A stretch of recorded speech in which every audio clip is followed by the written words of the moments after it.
Today is the 24th of April and the mercury reads 16 degrees Celsius. A little chilly. Namaste, Sat Sri Akal, Adab, Vanakkam. This is Jagjit bringing you the 43rd episode of Weekly Takes from New York.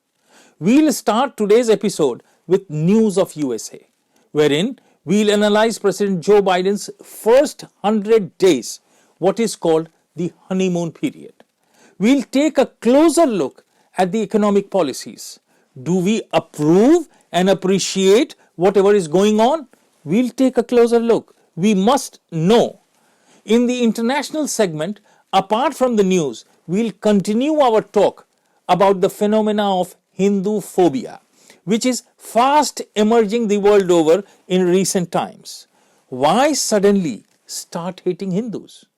Or is it an old phenomena which was dormant but has come to the fore?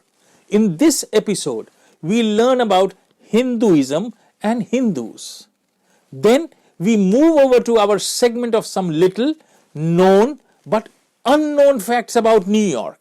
From there, we travel to India and talk about the main news, and which is primarily about the widespread COVID pandemic. And last but not the least, we'll talk about the happenings within the Congress party and its self-goals and its future in the present circumstances. Thank you all for liking my program. Many of you have subscribed, but those of you who have not yet done so, please press the subscribe button and also the bell icon to get informed about the next episode at the earliest. And yes, also the like button, because you do like the program.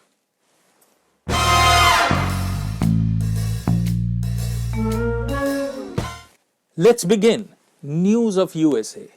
George Floyd, a 46-year-old black man, died on May 25, 2020 after Derek Chauvin, a police officer, held his knee against his upper body for 9 minutes and 29 seconds.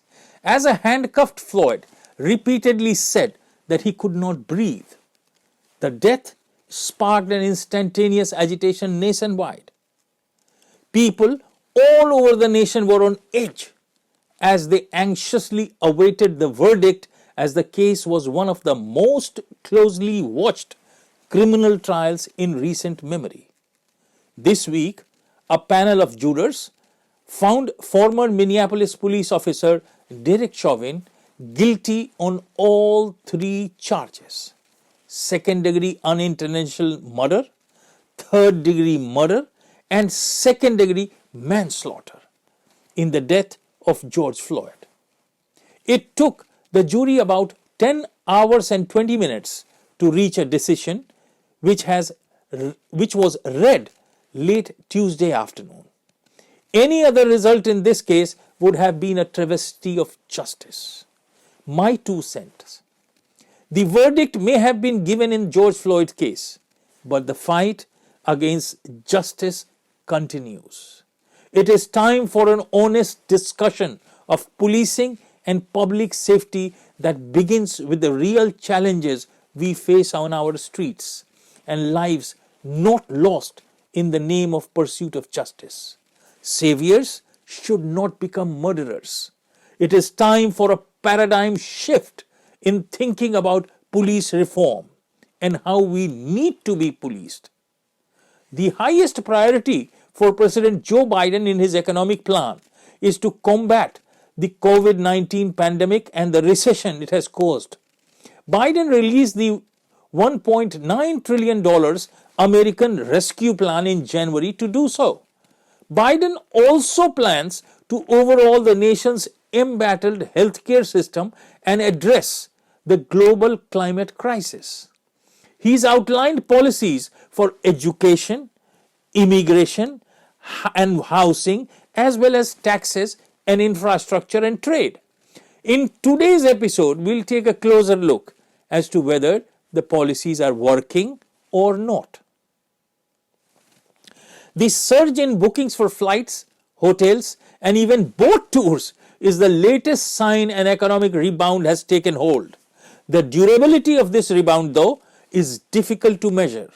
The coming spending tsunami is expected to lift the US economy to its fastest growth rate since at least the early 1980s, but it is clear how long it will last. Will it stop once the stimulus money is spent? Is that the reason why the Congress is talking about continuance of monthly stimulus checks? Economics have long predicted that growth will accelerate as the coronavirus comes under control, regardless of who is in the White House. Though the Biden administration has put a distinctive spin on the government's role in recovery. The United States added 916,000 jobs in March, the biggest jump in hiring 7 months back. An uptick in hiring is a signal that businesses are confident enough about the future to add more employees. But about 8.5 million people who lost work during the pandemic still have not been hired back or found a new job. The jobs recovery is only about 60% done. One of the most worrying signs. More than 4 million Americans have now been looking for work for more than 6 months. Not a very healthy sign, America, but things would improve as the pandemic decreases and is brought under control. International news. Imprisoned opposition leader of Russia, Alexei Navalny, said that after 24 days of hunger strike that he is ending his hunger strike after getting medical attention and being warned by his doctors that continuing it would put his life at risk. Dumping Donald Trump's policies, Joe Biden leads world again in the fight against climate change. US President Joe Biden on Thursday pledged to cut US greenhouse gas emissions by as much as 52% by the end of this decade. A positive sign. Italy's financial aid fashion capital of Milan got a little buzzier on Thursday with a project that mixes biodiversity with art. A bee collective introduced 17 new colonies to new designer hives, bringing to 1 million the city's population of honeybees cultivated by the Urban Beehives Project. Anti-US and anti-Western sentiment is exploding across social media with growing criticism directed at the Biden-Harris administration for sitting on stockpiles of unused vaccines, jealously guarding patents, and turning a deaf ear to the dire situation in COVID-19 wrecked countries such as India and Brazil. Messages on social media were, "Remember HCQ, hydrochloroquine? When President Trump requested for it, India provided, though not enough for its own population." Another read, "So, Indian descent Vice President Kamala Harris and niece will not push for US to take basic calls to help other countries during a pandemic, but they will sit in the United States and virtue signal India and everyone else." Champions of human rights read another, referring to US Vice President's niece, Meena Harris, who is also a vocal critic of India's human rights record. Another tweet listed the Biden administration's actions in recent weeks seen as inimical to New Delhi, including blocking vaccine raw materials, calling India a currency manipulator, entering Indian waters without notice, issuing negative reports on human and minority rights in India, and asked, "Is this how an ally behaves? If you really want us as an ally?"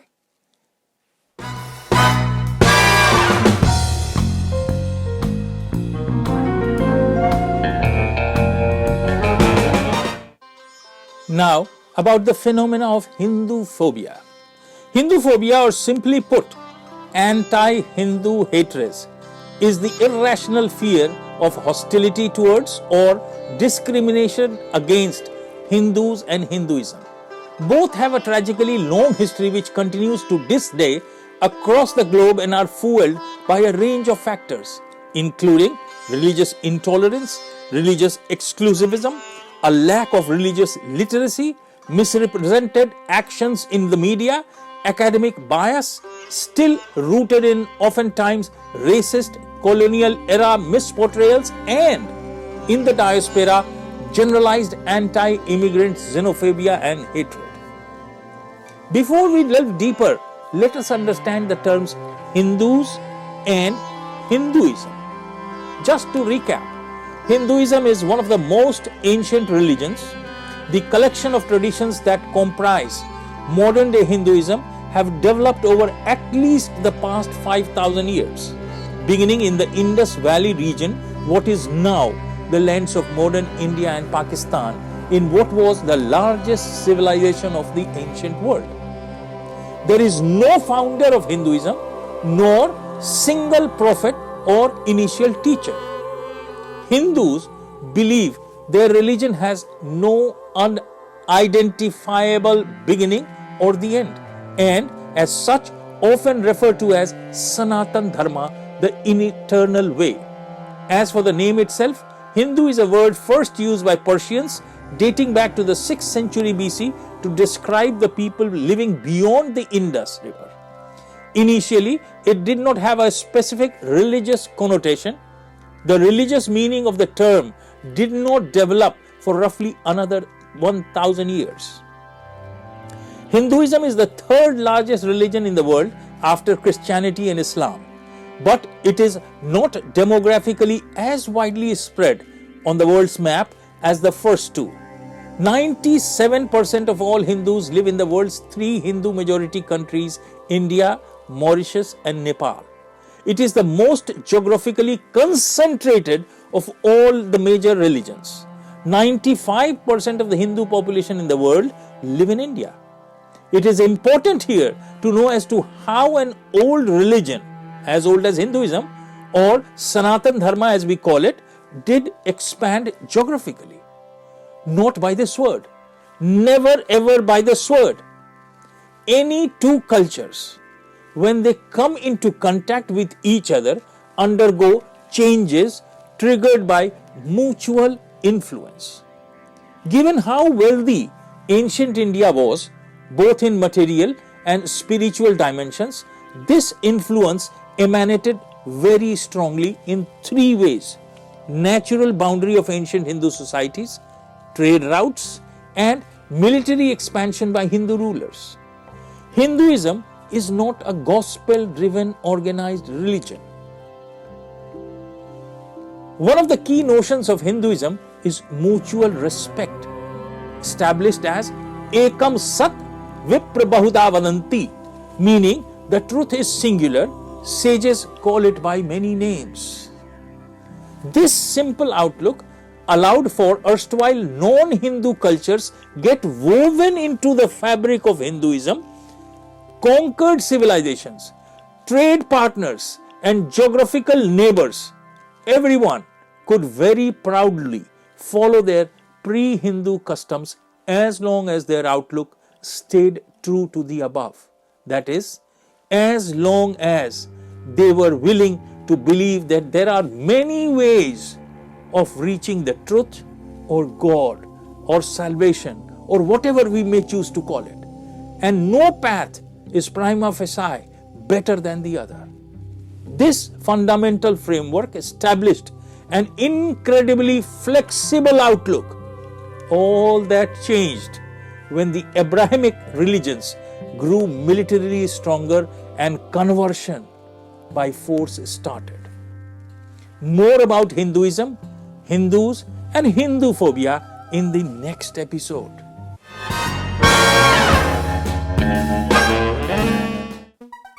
Now, moving over to our segment of some interesting little known but unknown facts about New York. Did you know that one of the largest garnet mines in the world is located in Gore Mountains in Adirondacks in New York?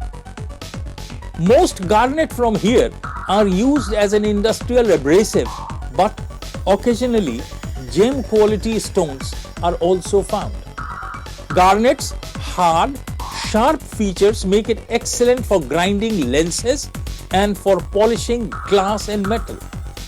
The name garnet comes from the Latin word for pomegranate, malum granatum, due to the resemblance of some varieties of garnet to red pomegranate seeds. Their use as gems has a history that goes back to the ancient Egyptians. More about it later. Did you know that snapping turtle is the official reptile of New York, adapted in 2006? Snapping turtles can weigh more than 35 pounds with a shell length of 20 inches or more.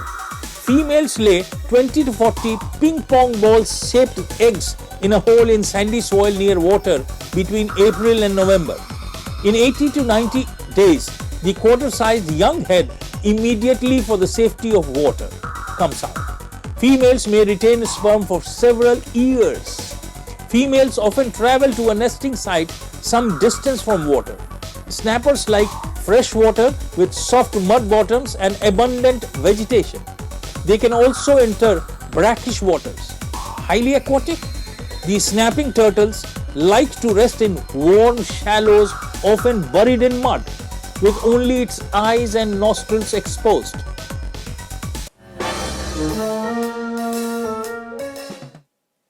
अब चलें भारत की ओर।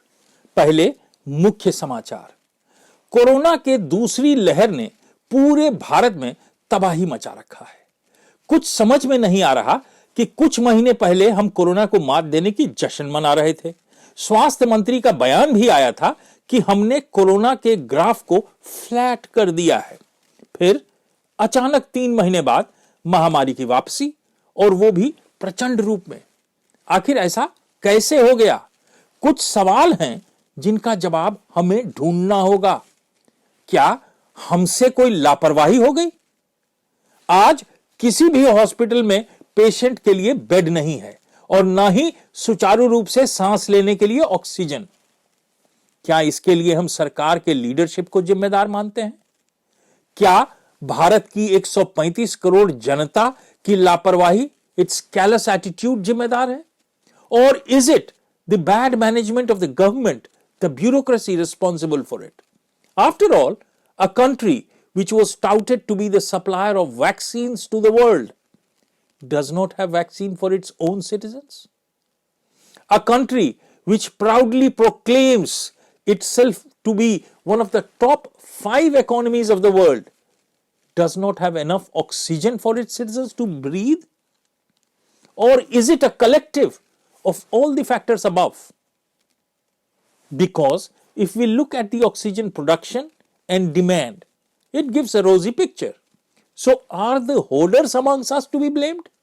Or are the people who even in these times are selling spurious drugs responsible for creating a panic? It is heartening to note that the judiciary has taken suo motu action and reprimanded the state and central government in cases. But a question does remain. Why the judiciary not take this step earlier? Why did it not intervene earlier and postpone the assembly election of the 5 states when the world was grappling and witnessing the second wave of the pandemic? Perhaps the answer lies in our chalta hai, sab theek hai attitude. And we lost so many lives because of this attitude. When will we learn and act as one nation in a collective voice and action for the betterment of the country? 135 crore लोगों को सरकार के उठाए कदमों में सहयोग देना होगा और अपने बीच के जयचंदों से सावधान रहना होगा। यही समय है कि हम भारत के सही नेतृत्व को पहचानें। Every tragedy brings in an opportunity and a lesson to be learned. We have learnt our shortages, our weaknesses. It is not that there is no oxygen for people who need it, but yes, there is oxygen who can pay for it. I do know from reliable sources that they are being sold in black market all over the country. And at the same time, you have people like Gaurav, who has been nicknamed as the oxygen man of Patna in my home state of Bihar, who is trying his level best to make oxygen available to those who need it. We need such people in public service. चोरबाजारी का जब सुनता हूं तो दिल बैठ जाता है, सवाल करता है अपने आप से, क्या हम कभी नहीं सुधरेंगे? वहीं गौरव राय जैसे लोगों को देखकर सीना चौड़ा हो जाता है।